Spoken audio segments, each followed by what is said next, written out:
దేశ రాజకీయాల్లో ఏం జరుగుతుంది అనేది ఇక ఎవరికి వాళ్ళుగా ఆలోచించుకోవాలి. ఇప్పటికే మనం చూస్తున్నాం కదా పశ్చిమ బెంగాల్ పరిణామాలు. 64 మంది తృణమూల్ కాంగ్రెస్ పార్టీ ఎమ్మెల్యేలు, 20 మంది ఎంపీలు, అలాగే రాజ్యసభ సభ్యులు వీళ్ళంతా మమతాకు వ్యతిరేకంగా సెపరేట్ టీమ్‌గా ఏర్పడ్డారు. ఇది బెంగాల్ పరిస్థితి. ఇంకొక పక్కన ఉత్తరప్రదేశ్ అప్డేట్స్. ఉత్తరప్రదేశ్‌లో సమాజ్‌వాదీ పార్టీ నుంచి 55 మంది ఎమ్మెల్యేలు, 25 మంది ఎంపీలు సమాజ్‌వాదీ పార్టీ నుంచి బయటికి రావడానికి సిద్ధమవుతున్నారట. సమాజ్‌వాదీ పార్టీ నాయకుడు అఖిలేష్ యాదవ్ ప్రస్తుతం హాలిడే ట్రిప్ కింద విదేశాలకు వెళ్ళాడట. ఇదే సందర్భం అనుకున్నారు పార్టీ నుంచి బయటికి రావటానికి అనేది ఇప్పుడు ఉత్తరప్రదేశ్ రాజకీయాల్లో నడుస్తున్న చర్చ. మొత్తం సమాజ్‌వాదీ పార్టీకి 101 మంది ఎమ్మెల్యేలు ఉన్నారు, 37 మంది లోక్సభ సభ్యులు ఉన్నారు, 4 రాజ్యసభ సభ్యులు ఉన్నారు. ఇప్పుడు వీళ్ళలో అంటే చీలిపోయేటువంటి 55 మంది ఎమ్మెల్యేలు, 25 మంది ఎంపీలు బీజేపీలోకి కాదట. మామూలుగా సహజంగా బీజేపీలోకి వెళ్తారనుకుంటాం మనం, కానీ బీజేపీలోకి కాదట. వీళ్ళంతా బీఎస్పీ అధినేత మాయావతితో టచ్లో ఉన్నారట. మరి మాయావతి పార్టీ ఏమన్నా ఉత్తరప్రదేశ్లో బలంగా ఉందా అంటే బలంగా లేదు. ఒకప్పుడు బీఎస్పీ బలమైన పార్టీనే, కానీ ఇప్పుడు బీఎస్పీ పార్టీ బలంగా లేదు.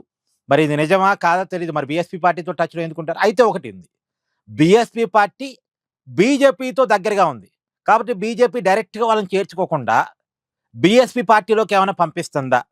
ఒకవేళ బీఎస్పీ వెనకాల బీజేపీ గనక ఉండి ఉంటే ఈ సమాజ్‌వాదీ పార్టీలో చీలిపోయినటువంటి ఎమ్మెల్యేలు బీఎస్పీలోకి వెళ్తారు. ఎందుకంటే బీజేపీలోకి ఇంతమంది ఒక్కసారి వెళ్ళారనుకో, మరి అక్కడ బీజేపీ నాయకత్వం వాళ్ళని అగ్రీ చేయగలగాలిగా. ఎందుకంటే ఈ 55 మంది ఎమ్మెల్యేలు గెలిచిన చోట అవతల ప్రత్యేక బీజేపీ వాళ్ళు ఉంటారు.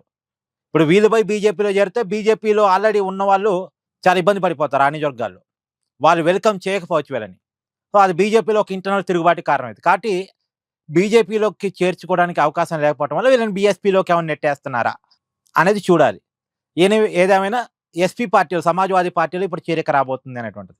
ఇక ఈ దేశంలో ప్రతిపక్షాలు బతకడం చాలా కష్టంగా ఉన్నట్టుంది. అందులో ప్రాంతీయ పార్టీలు బతకడం అంటే ఈ పార్టీలకి ఏంటంటే సిద్ధాంతం ఉండదు. నాయకుడి బేస్ మీద నడుస్తుంటాయి, నాయకుడి ఇమేజ్ మీద నడుస్తుంటాయి. అధికారం ఉన్నంతసేపు బాగానే ఉంటుంది, నాయకుడికి ఇమేజ్ ఉన్నంతసేపు బాగానే ఉంటుంది. నాయకుడి ఇమేజ్ తగ్గిందనుకోండి, అధికారం లేదనుకోండి, వరుసగా కొన్నాళ్ళు అధికారాన్ని దూరం అయ్యారనుకోండి, ఇక ఆ పార్టీల్లో ఈ ఈ నాయకులు ఉండలేరు. ఇప్పుడు అదే జరుగుతుంది.